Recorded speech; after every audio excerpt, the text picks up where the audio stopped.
So we got to do a lot of different pieces of things in here, and it's like a big, beautiful, weird puzzle of sorts. And, you know, hopefully everybody finds a song on it that they dig.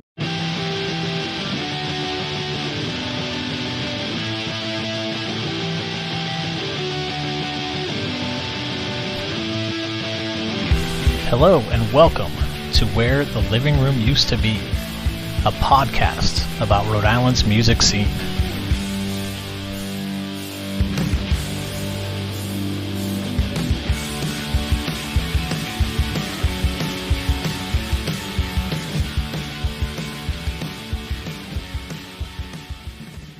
Hey everyone, it's James. On this special edition episode, I caught up with Jesse the Tree to talk about his new album, Pigeon Man, which is coming out Friday, August 19th on Strange Famous Records. In our conversation, we cover what it was like for him to collaborate with Mopes on this project, the inspiration behind some of the songs you'll hear, what was different about the process of recording Pigeon Man, as well as some of the featured artists he has on the album.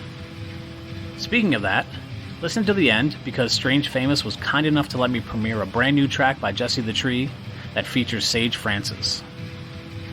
So I hope you enjoy the episode, and feel free to check out my back catalog of over 150 releases that covers many styles and eras of Rhode Island music, including several other Strange Famous guests.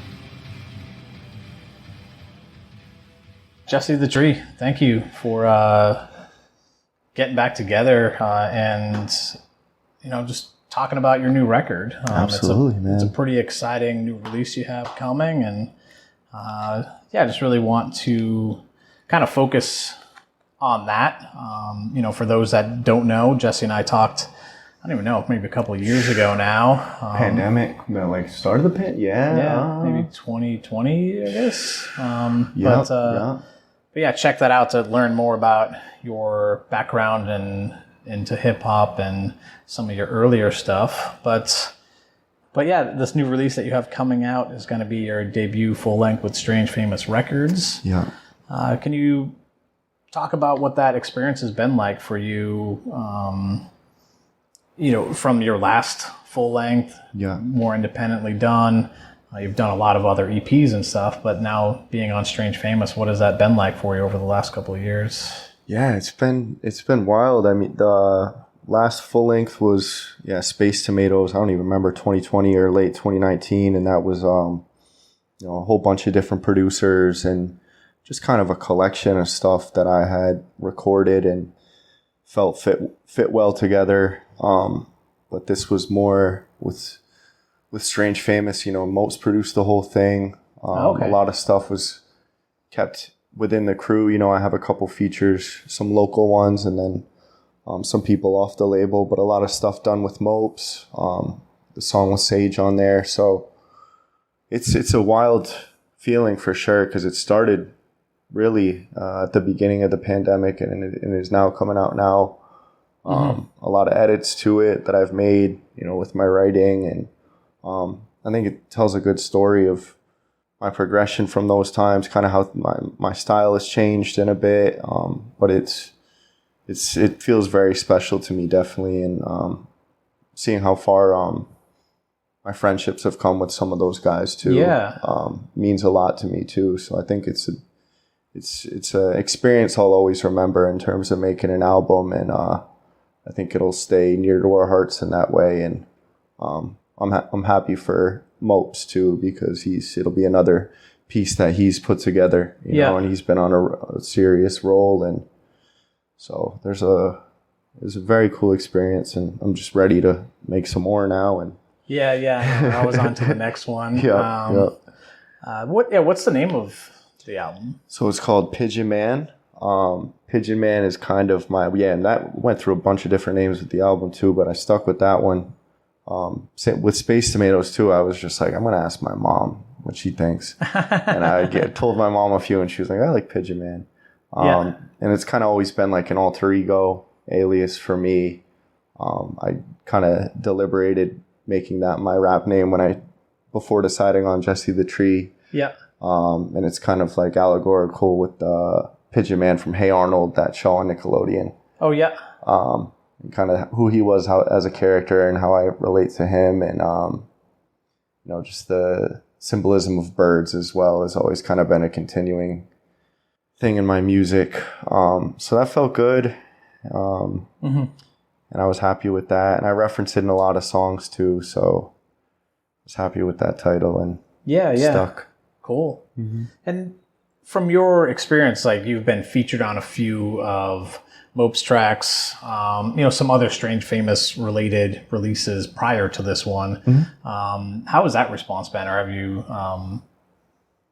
seen anything different, kind of felt anything different about kind of being more solidified with that crew? Because it was getting to talk to Sage and getting to talk to Mopes, and it was and Storm Davis, talking about kind of it being this progression of Mopes, dropping an EP that kind of introduces you and Black Lick, who were kind of some of the newer people that are on the label and stuff like that. But how was that for you of kind of being unveiled as, you have this long history of and, so many songs have been put out, but still just kind of reaching that, did you feel anything different with it? Like reaching a new audience? Totally. Yeah. I mean, especially with the earlier features and like the Party McFly song and video. It did feel like a cool, unveiling, and I'm just turned 30. So it's like, you ever wonder if you're going to get to a point like that where you're on a label or you're collaborating with people who, are respected and admired and widely listened to and have, solidified fan bases. So it was kind of my first taste of having people really outside of, Rhode Island and within the scene, and not just my friends hear my stuff and seeing how they liked it. And so I was, nervous and excited to see how people would like the debut, what I mean? And so that was validating, and ever since then, I felt a lot more confident about the whole process, and just felt a lot more serious and real to me. Because you never know when you're making it throughout your early 20s, and when you're younger, you don't know how long the road's going to be. For me, I always wanted to do it forever, but you wonder if there's going to be levels up.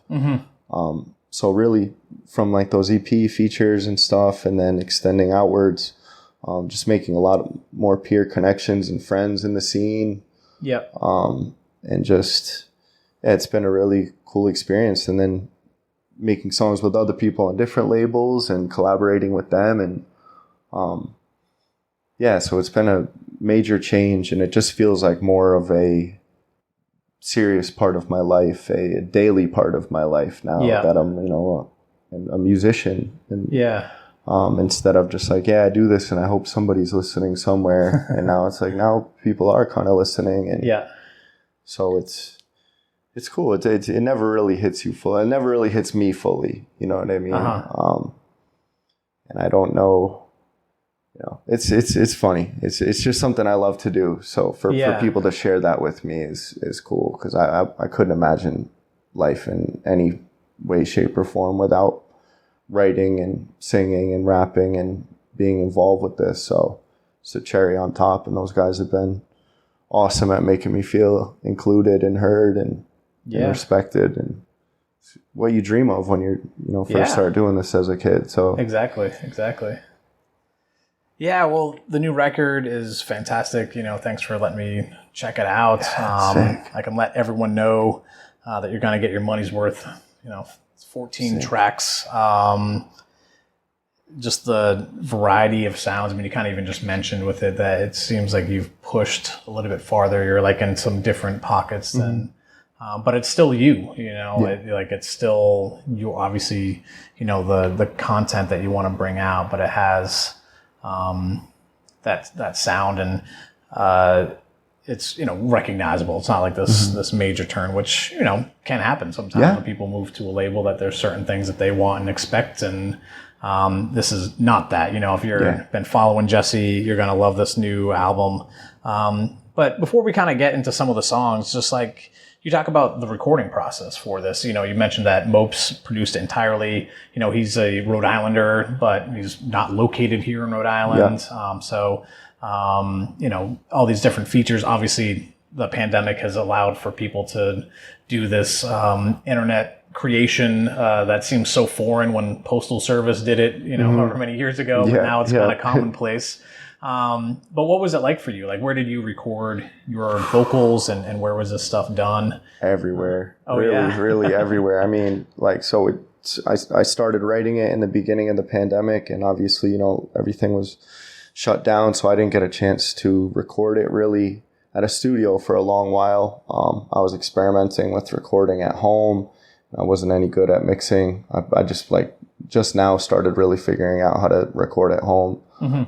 So I recorded when I could at BO8 Studios in Pawtucket. I did a lot there. I went up to Maine, Lewiston, Maine, and recorded up there with my friend John.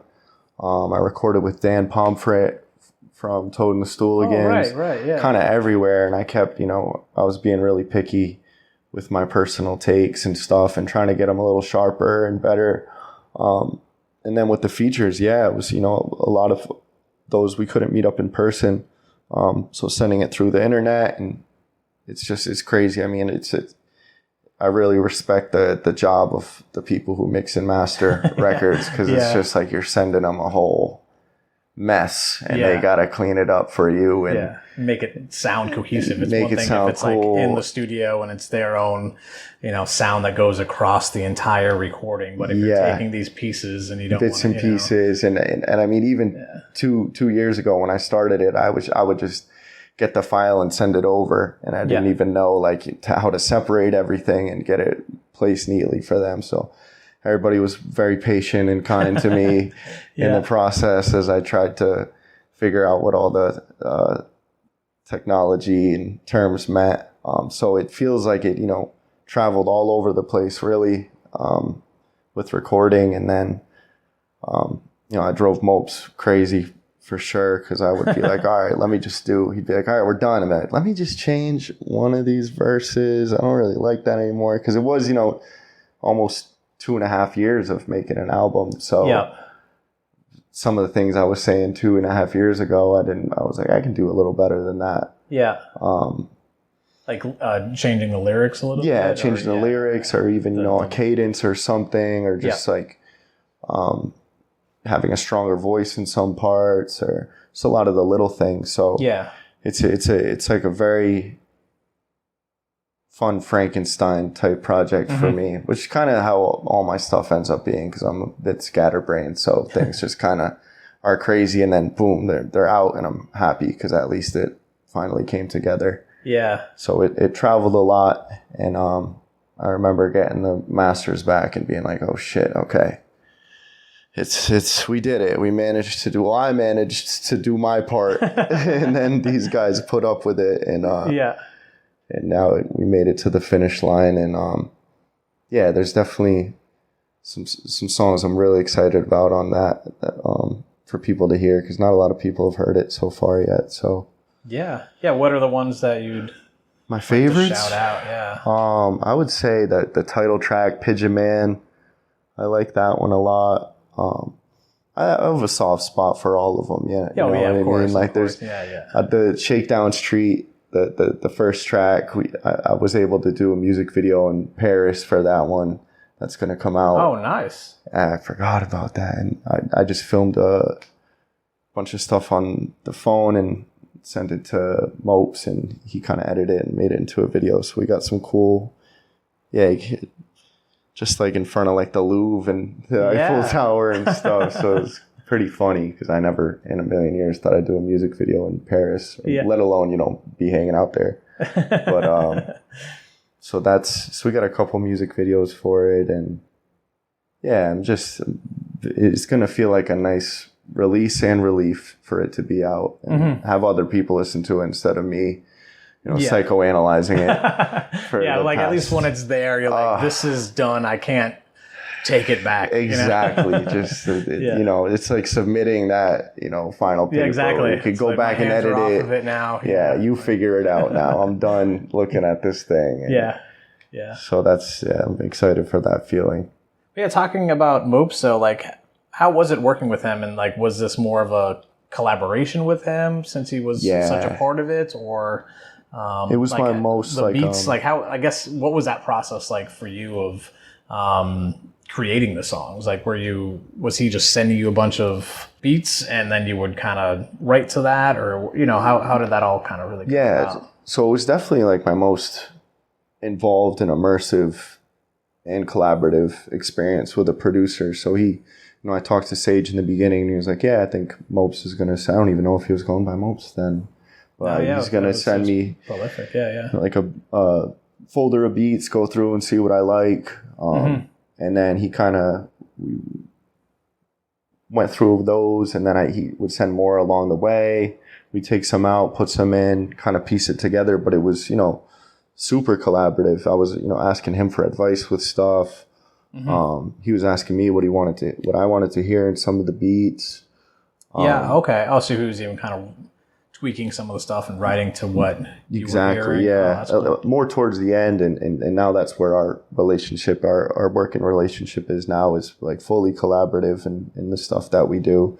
So it was like we met virtually and just ran right into making an album. Yeah. I talked on the phone a few times and then just kept in touch with email, texting, but we became really solid friends through the process, and that made it way more fun, way more easy. You know what I mean? I wasn't like worried about, does this guy like me or something? You know what I mean? Am I driving this guy nuts? But we clicked pretty early on and pretty easily, and he's definitely one of my real good friends now. So that was an extra bonus, making a album really that was so involved with each other, and with a friend. And that was it's my first album, full-length album I've ever made with one producer. Usually I'm just kind of scattered with the beats. So, but yeah, we'd talk, all the time about it and just imagining the release of it, what I mean? So we're just excited to make more stuff. You know what I mean? Yeah. No, that's cool. Yeah. I mean, the stuff, it's really kind of like Mopes' signature sound, like pulling from some of the soul that he does. It seems that even some of the tracks seemed like, maybe it wasn't true, but it was like almost like live, like beat making. It kind of almost had that there's definitely it, a couple like he's just on the pads and like producing it that way, but it just has that classic sampled sound that anyone that's listened to Prolific, anyone that's listened to the new Mopes record, which is fantastic, please listen to that. And it it's super well produced, and but yeah, I mean, even like what I just said, like the diversity of sounds, like there's some of the tracks will also have more of like a live band sound to it as well, so was that like a planned thing to hit on all of that stuff to kind of put out, because there's different sounds. Well, yeah, actually, I would say like that. It was like there's a couple songs that kind of have that like just classic hip hop. There's some stuff that has like that heavy sampled soul stuff. Yes, some, like you want to just show the diversity. Was that something that you were thinking of going into this, or did it just kind of end up being that? I think we did at some points definitely think about it, where we're like, okay, a few of these songs kind of sound similar. Let's do one that's kind of in this style. Let's kind of make it cohesive in that way. Let's make it a project that shows different parts of your style and your technique and things like that. But it was, for the most part, and he was sending me beats, and I'm not super picky with beats. I just like to write to, it's interesting to just write to anything, and so I think that contributed to it too. I wasn't like, I only like the ones that sound like boom bap, or I only like the jazzy ones. I was like, let's just, I'm going to just write to all of them. Yeah. And then let's pick our favorites from them. Yeah. Okay. So we were able to have like a big, we did closer to 18 or 20 songs total. Oh, okay. And then we were like, all right, let's trim it down a little bit. And so yeah, I think that's how we were able to kind of mold the sound. And, we did think a lot about like where we placed the songs in terms of the track list. And, so yeah, it was really my first experience thinking through all those things really heavily, rather than just being like, here's my music. Yeah, here's a whatever of 10 songs. You know what I mean? Here's like, the 10 newest songs that I wrote. Yeah, exactly. These are the ones I could find. Yeah. Just take them. You know what I mean? These were in my email. Yeah. before I forget, have them. Yeah. So it was cool to, there's a very professional feel to it, and without taking away from the fun, you know what I mean? There's business involved in it. That was just like, all right, let's take this serious. And yeah.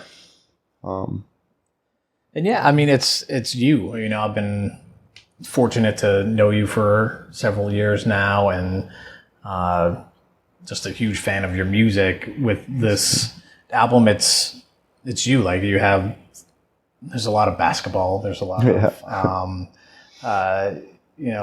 things that you like really love.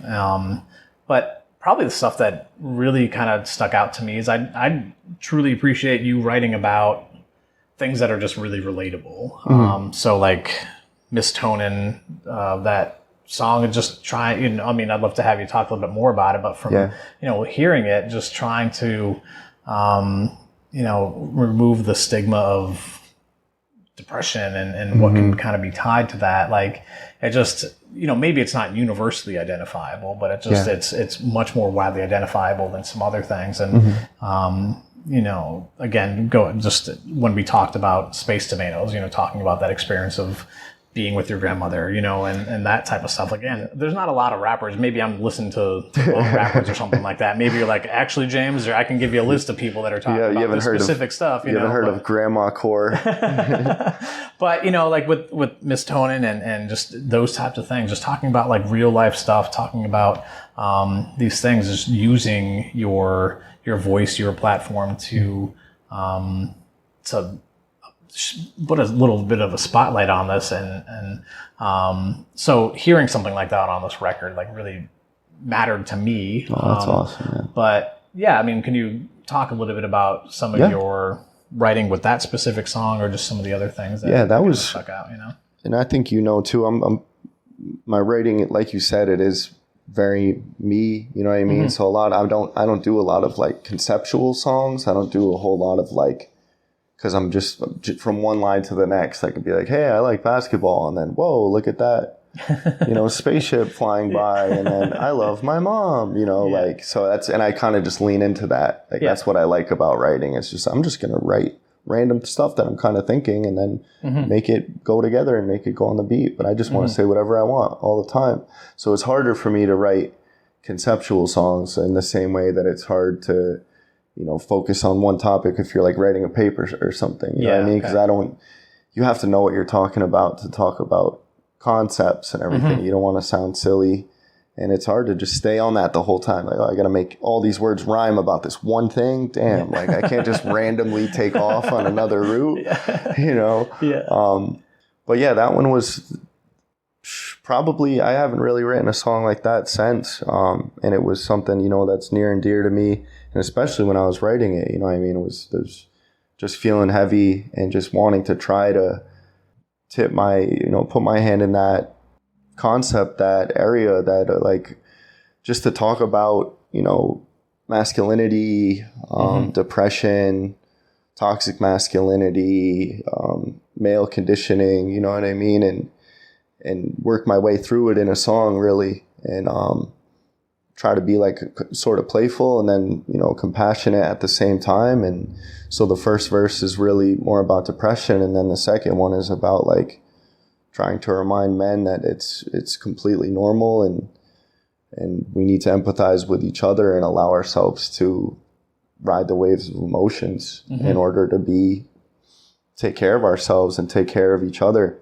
And, and that's something I do definitely believe in is allowing men to have that space and allowing men to recognize that their mental health matters. And also, trying to teach men that you can be a tender person and not lose any of yourself. Nobody's going to shit on you for being kind, you know what I mean? And, so that was kind of my attempt at it of like, hey guys, we can, you don't have to be a tough guy all the time. You know, you can get in touch with the things that hurt you and work through this stuff, and it's real. And, and you're not alone in it. And trying to break people out of that kind of those feelings of isolation and their sadness and hurt. Yeah. Because I've worked a lot on that, and it's it's an everyday thing. So that was my try at that. And, yeah. You know, so it's kind of like important. I mean, yeah, and other people have done it. You know, like I mean, yeah, Sage and other people, of course, are doing. Some this, people like, are just hard really good at just, it. You know, but it's still just. I'm sure that the list isn't long of people that are talking. You know, a lot of in hip hop is still just about. You don't want to appear, or just like you don't want to appear weak. You don't want to appear, defeatable. You don't want to appear less than. You know, you don't want people to, sense any blood in the water with your character. You know what I mean? You don't want people to feel like they can step on you in any way. Yeah. So that was really like trying to show that it can be empowering. Yes. To take care of yourself and to take care of other people. And, but yeah, I mean, that comes from listening to people like Sage and people within that genre. I mean, that's what helped me so much when I was younger, was listening to dudes like him and being like, damn, this guy can really write about his feelings. And I think he's a badass. I don't think he's, I don't think he's soft or anything like that. And that never crossed my mind. So, I'm hoping, best case scenario, some younger dude hears that and it feels good to them and it helps them open up a bit, or it helps them get through a tough time, Yeah. That would be beautiful. That would be very cool. Yeah. And I mean, the song Blue Dream as well seemed like it was kind of, I mean, I guess it's autobiographical in a sense, like story about your family. And there's some features on that. Like, is Roz on that? Roz and Miles Bullen. Yeah. Some good friends on that one. Yeah. What brought that song about? It was, I mean, it's another thing with like production too, is like sometimes you'll hear a beat and you'll be like, oh, this reminds me of like a memory, or this, it's like, like you see something in your head. And I heard that beat and it just was like a very nostalgic, made me feel like something about like the guitar parts in it reminded me of being younger. I was like, all right. Like in our first line, it was like, I remembered when my dad took me out of school for like half of first grade. I just didn't go to school. And I was like, this is awesome. We went down to Florida forever. And then from there, I was like, I can just pour some tidbits about my family into this, and just little memories that I have of them. And sounds, definitely important to me. And I'm excited if none of them have heard that. I usually show them my sister's everything. Okay. So they haven't heard that. So I'm excited for them to hear. And Roz did such a beautiful job singing on it. Miles' verse is so awesome. Yep. It's another part of the album. Like a lot of this stuff is either the first time I've kind of rapped or sang or did something like this on a beat like this. Because I think like my normal style is very all over the place, but that was another conceptual song too. Yeah. So that was a fun one to make, definitely. And I love writing about my family. There's plenty I could write just billions of albums about all of the weird shit we've done, they do, what I mean? It writes itself. So it was good. You're lucky to have that of the, it's like a weird HBO sitcom constantly. So but who?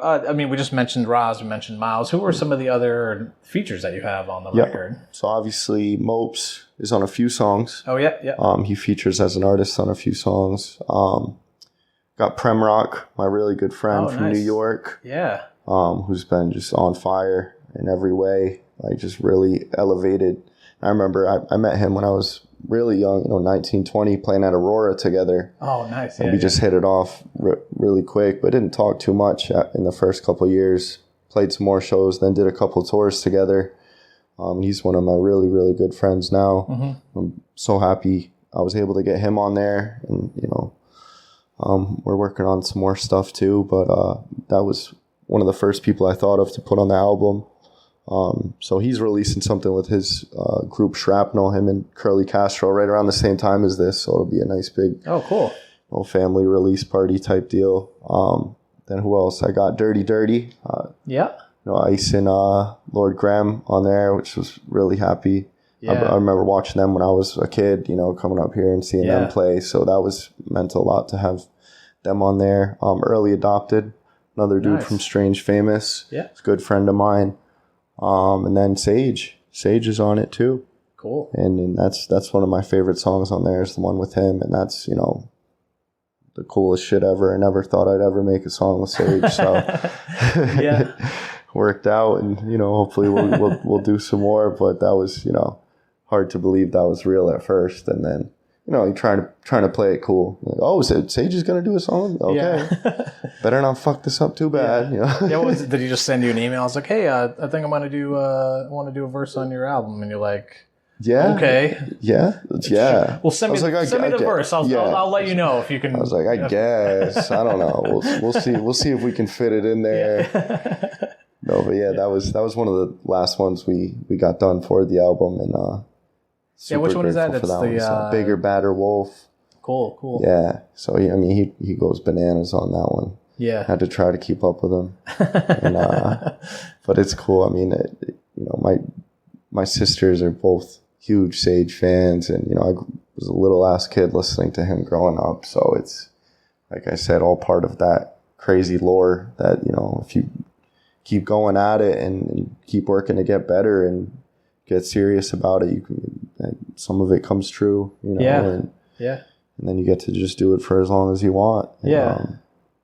So I'm, super grateful for Sage and for so many reasons. I mean, he's helps me a lot online. He was the one who got me a Twitter because I was like, I hate using social media, but he's like, really?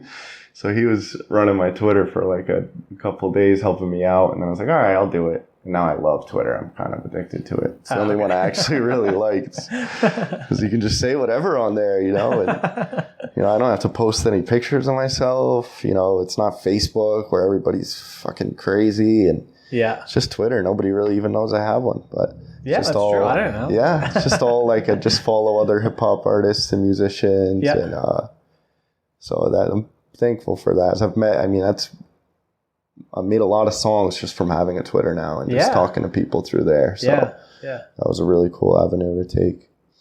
No, I do remember talking to him in our interview, and just when you're going to do this and you're going to be an independent artist, and Strange Famous is iconic and next level, but it's still an independent label. It's still a couple of guys, basically, that you just need to do everything that you can do, and just find every opportunity to meet that next person and just get your music out there. And another set of ears is another set of ears. Exactly. And he helped me a lot to understand that too, because I remember our first emails, I was just like, I don't want to do any of that. Like, I just want to make music, but I do want to be here. I want to be on the label. I want to make albums, everything. Yeah. And it helped me a lot to get through that like internet anxiety that I had, where I was like, all eyes, anybody could be looking at this. Whoa.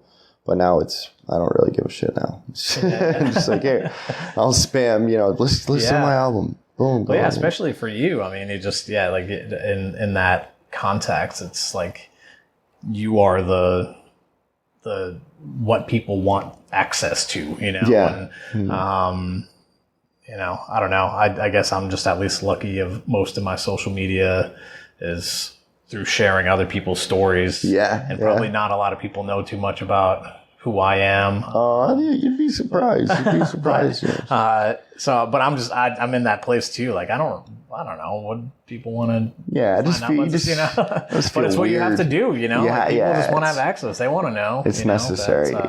And like the good parts of it are that if you do share it, you share it that one extra time. Maybe somebody shares it to a friend and they really do like the album, or they check out some of your other stuff, or and that's making it accessible for other people is what's cool about that. And but I've enjoyed it more just talking to other guys and in the hip hop scene and stuff, and making connections that way. So has been a positive thing. Yeah. Even though I was terrified of it at first. But yeah. But yeah, I mean, there's some, honestly, front to back, this is just a great album. I think, people are gonna just really enjoy just what you're putting out. Shakedown Street. That's one that if you've seen Jesse live, you've probably heard him do that one. Yeah, I was like, let me play this one live. Yeah. That's my sister's favorite. And and then the Live from the Garden. It's a good Celtics tie. I guess that's another thing to bring up, that there's a lot of maybe it just kind of brings me back to some of the more like 90s hip hop, but there's sort of skits, or there's like intros to a lot of the songs. Was that something that you wanted to do, or something that kind of Mopes brought up to kind of like, to kind of like, bridge the gap from the songs? But I haven't really heard too many people do that. Like, a lot of it is like, we're just it's the song now, but it seems very, planned ahead of like, we're going to have a sample at the beginning. We're going to have some, radio intro type thing. And it's cool. It just brings me back to that I think sound, it's because him and I both loved that sound and that era, and how that kind of makes the album feel like more of a story or a book. But we share a lot of interest too with sports and pop culture, stuff like that, and what we listen to. So that was fun, coming up with little skits to put in and everything. But like I said, that's him and I both agreed that's what kind of pulls an album together. And it's another relatable thing. You're hearing the Celtics, like Tommy Heinsohn talk at the beginning of one of them. And so it's all just like special little parts that aren't necessarily music, but they kind of set the scene for the song in some way. I mean, there's some good Rhode Island mentions there. There's like Rocky Points, and there's just Rocky Point. That's a great. Mopes has some killer lines on there. So it's just cool. I mean, the last song I want to talk about, I mean, you're free to talk about any other track that you want to shout out, but I just really liked hearing you sing on Silhouettes, just because I also just know how much you like to sing. So when that came on, when that song came on, and even on it, like, you don't even have a verse, right? No. Like, it's just, you have the feature that's there, but you're just singing, and I love it. I love when you sing. That's great, because I was like, I don't want to put this one on it. Oh, really? Yeah, okay. It's I do like it a lot. It's different, but again, it shows the variety of what you can do. Because then other tracks you're doing some smooth flow, quick rap, and all this other, all the different stuff that you're able to do. But I just, from knowing you, I just know how you like to do that. So it's cool that you're like, I want to do this on this record. And exactly. That's why I am happy it is on it, because it does,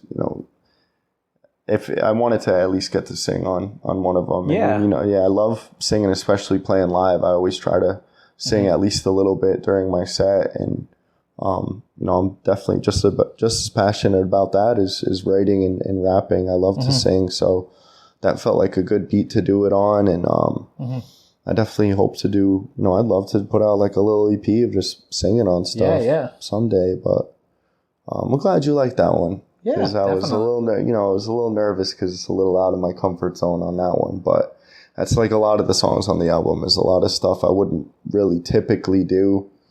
They're me, and talking about things that are me, but maybe the style or the concept was something I haven't really approached before. So that was definitely a big one there. Cool. And there's even kind of going back to the old school feel, like there's a lot of scratching on this. Yes, those are all done by Buddy Peace. Oh, really? Strange Famous. So that's all real scratching. That's awesome. Not just some thrown in like sample. Yeah. So that's awesome. I was like, I'm a sucker for that stuff too. Yeah. So there's a lot of like 90s golden age, old school thematic elements to it too. So and that's something I definitely wanted to convey. And I told Mopes and Sage that too, that I love the boom bap stuff. So we got to do a lot of different pieces of things in here. And it's like a big, beautiful, weird puzzle of sorts. And, hopefully everybody finds a song on it that they dig. And I'm sure. Yeah. That'll do it justice. Yeah. Cool. And then, you have a release show at Troop in Providence on August 18th. It's kind of connected with DJ Franchise. And I'm sure that Graham has got some connection with all that. But can you just talk a little bit about that show and who else is going to be with you? And, so if you have anything special planned for that night. Probably the same old thing for me. Same old. Well, you should go. But you should go. I mean, I'll hike up the energy. You know, I'll be caffeinated and jubilant, and I'll definitely do a good chunk of songs from the album. And but yeah, I got. But you haven't really been able to do, right? I mean, I've only done a couple really from the album, so I'm gonna try and do at least half the album maybe in the set. And cool. You know, I got some good friends playing. Some people that are on the album. Some people, you know, some of the younger generation, some of the older generation. It'll be a good mix. So yeah, that'll be. Yeah. So, and maybe I'll have some shirts and who knows. Yeah. Yeah. Well, how can people support this album? Like, where it'll be on Bandcamp for sure. I'm sure there's going to be CDs. Having some 7-inch vinyl made with a couple songs front and back. Yeah. Cassettes, maybe. You know, we'll talk about some cassettes perhaps. I don't know too much about the physicals, but I'm gonna get some stickers and shirts and maybe some tote bags, maybe some. Yeah. Somebody was saying I should make like the trees that hang in the car. Like because you had that design for your shirt. Maybe you know, like make a real one. Yeah. I just gotta figure out the scent. What would the smell though? Scent would probably be like what's a good smelling tree that's not a Christmas tree? It couldn't be pot because that would be. Well, they used to have that incense, I think, back in the day. They would burn that and be like, "No, I'm not smoking exactly." weed. So it could be a good mask if you did get pulled over and they were like, "Car smells like weed." Well, it's my Jesse the Tree weed scent thing. Maybe like a birch tree. I don't know. Do birch trees smell good? What's the ones that smell like? I just think of maybe birch like a beer, like the soda. Sarsaparilla. Yeah. Maybe like a mint.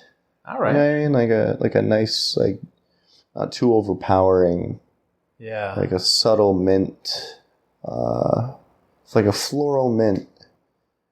If that exists. Well, it will. You know. Well, yeah. I'm sure that they're like a spearmint, I think. A spearmint. Maybe I'll make them spearmint. Could be good. That's a good smell. See, that seems like the tricky thing. So you've got the design down, and obviously it's a tree. I don't know how the hell they put the smell in there. Chemicals. Yeah. Maybe I could do like a natural one. Yeah. This could be it. I might just quit music altogether and become a tycoon of natural tree. Yeah. They have the soy candles that are moving away from stuff. And you have like the all natural scented. I'm sure you can find. Yeah. There's some people over in Hope Artiste Village that probably do some like natural scents that you could probably use, so. They probably just wouldn't last as long, but who cares? Maybe people don't care. Yeah. I'll make them cheap, so you could buy them in packs. Like they last like a couple months, then you got to replace it. Something to think about, James. Definitely. Something to consider. That people are listening to this. They're like, I put this podcast on to listen to if they hip hop, and now if they take my idea, then I'll. Then this is copyright. Right now. Gotta get the patent tomorrow. Before this comes out. Yes. No takebacks. Cool. Yeah. So you've got this big show. Is there, and you're going to kind of take a little bit of a break for school, but is there anything else that's kind of on the horizon? I know you've probably got more music. Just a bunch of stuff that's coming out still too. Just in terms of, timeline before the year ends, just wanting to get more stuff out, different approaches, different beats, different, a couple little EPs. That's what I love. That's what I love about it, is just the creating part of it. So, try and get out some more music and play a couple fun shows. Yeah. Do some, features with people, or maybe work on some more collaborative tapes with people and stuff like that, but just keep the wheels spinning, just have something to do. That's what keeps me going. Just having something to work on. So I barely even listen to music in my car anymore, because I'm just like, I gotta put on beats and just think about and write and pull over and at the gas station right until they, think... Until I think I'm loitering and move to the next, go to Walgreens, write for 20 minutes there. Yeah. So that's what I do with my day. Yeah. Write at Dunkin' Donuts, so. Yeah. Well, Jesse the Tree, congrats on the new album. Thank you, man. Everyone check it out. listen however you listen to it, but definitely support Jesse, buy the record, support Strange Famous Records for all that they're doing. And yeah, go see him live. I mean, you're fantastic live, and sounds like there's not going to be.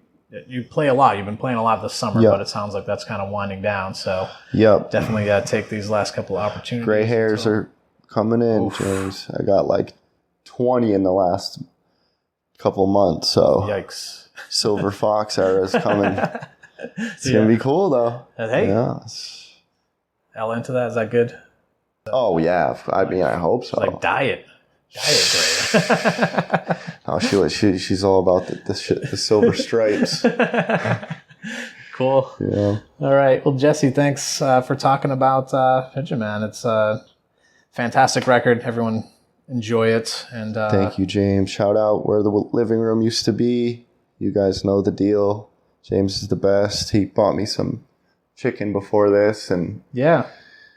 What do you think of Royal Chicken? Royal Chicken in Central Falls. Yep. Fantastic. Get down there. Very good fries. The chicken is crispy and fresh. Yeah.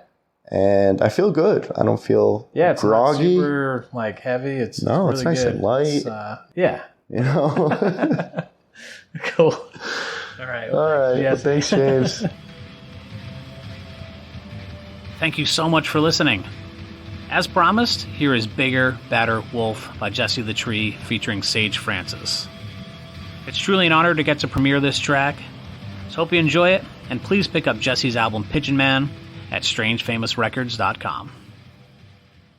And in the forest was a little cottage, and going in through the door, so this is your mother's blessing.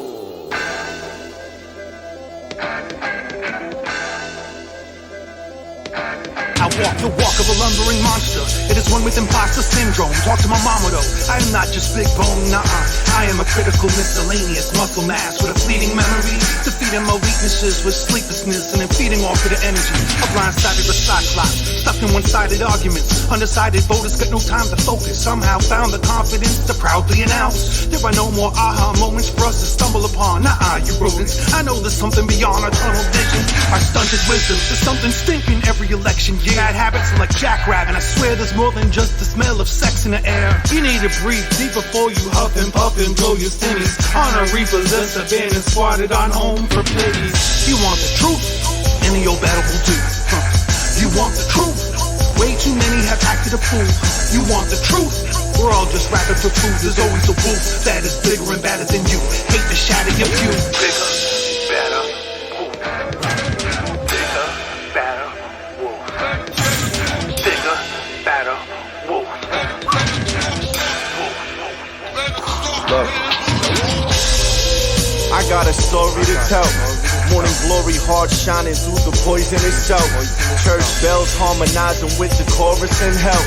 The amorphous souls drift through abandoned carousels. No Canterbury tells, this is capillary swell shit. Bloody Mary mirror glass shatter like Shaq did. Carve it in the grave, death, love, rap, taxes. Watermelon haze when the bones in the back sit. This is kerosene and matchsticks. Habits I detach with. Gravel pit of ashes. Arrows through the apple spit. The world governed by the masochists. So I give them good trouble, knuckles covered up in sacrilege. Red-handed planted flowers with the earth ripped. Power-ridden cursed ink, golden bower birds sing. Angels who rehearse grief, curtains burn in harmony. So what if God is just a common thief? Peace.